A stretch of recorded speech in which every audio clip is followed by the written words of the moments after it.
dama la bëgg a indil benn apport rek wan la tuuti en électricité bu ñu jógee ci haute tension bi haute tension bi bu wàccee ba dem ci cabine 20 000 volts bi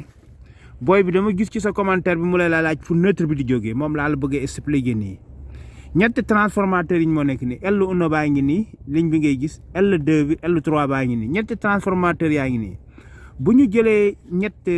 ñett transformateur yi barrete ko en triangle bi ngay gis nii triangle mi ngi nii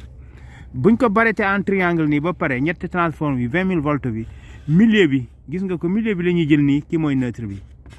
donc neutre bi bu ñu haute tension bi haute tension bi wàccee bu dugg ci poste bi 20 000 volts bi ñi ngi créer neutre bi ci fi ñuy barrete bu ñu defee barretage ñett transforme foo yi en triangle ba pare neutre baa ngi nii fii la neutre bi di génn neutre baa ngi nii centre ñett transfo yi mooy neutre bi gis nga ko donc L1 baa ngi nii L2 baa ngi nii L3 baa ngi nii bu la neexee nga tuddee ko RST waaw bu la neexee nga def RST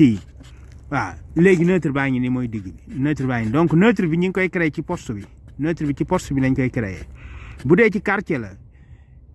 ñu ngi koy créer neutre bi ci poste quartier bi bu dee ci jumaa ji ñi koy créer ci biir poste bi 20 000 volts bi bu dee tamit